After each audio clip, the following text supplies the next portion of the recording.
Assalamualaikum warahmatullahi wabarakatuh. Nama saya Adelia Intan Fernanda. Saya dari Ilmu Al-Quran dan jurusan saya Ilmu Al-Quran dan Tafsir. Saya kelas B, kalau enggak D saya lupa.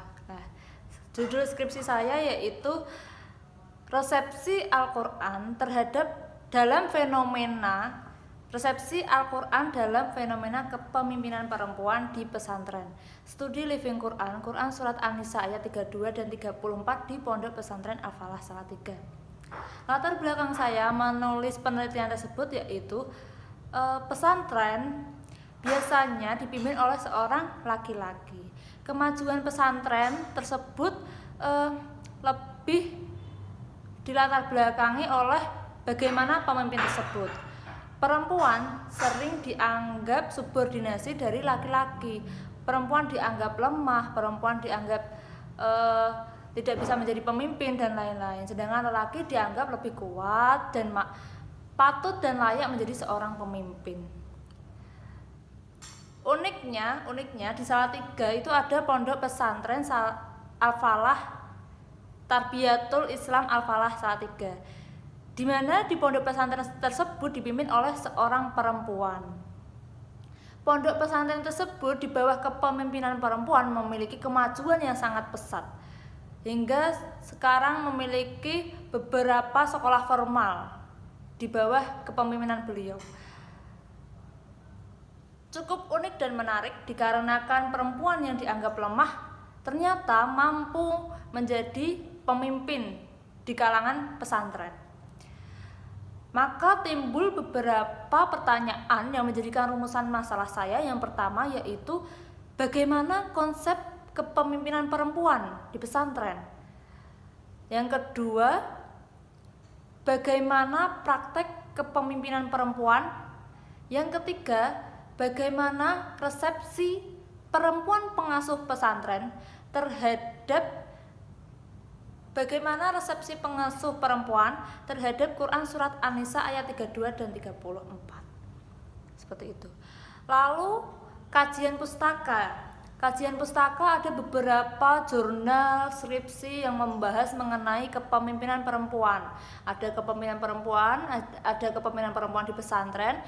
Akan tetapi novelty dari penelitian saya yaitu kepemimpinan perempuan di pesantren studi Living Quran.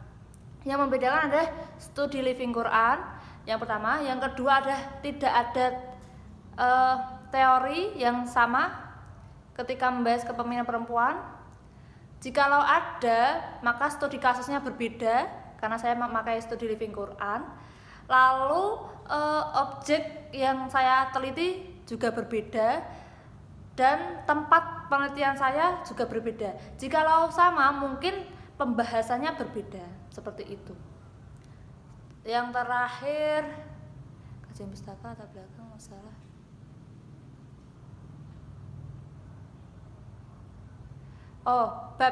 Di bab pertama berisikan tentang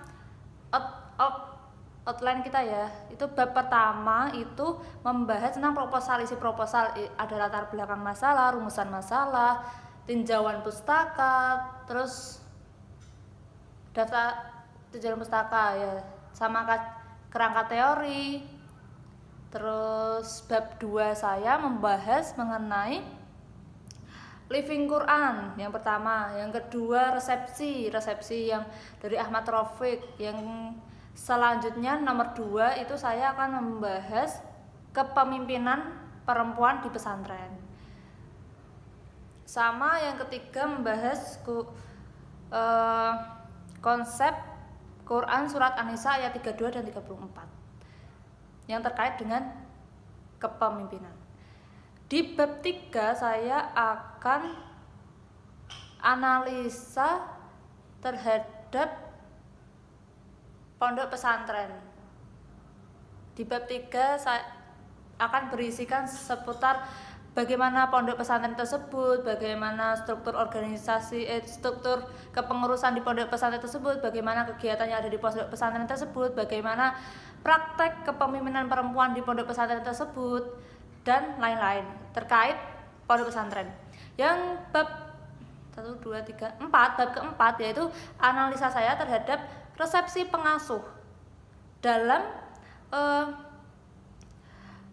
meresepsikan Al-Quran terhadap kepemimpinannya di pondok pesantren tersebut.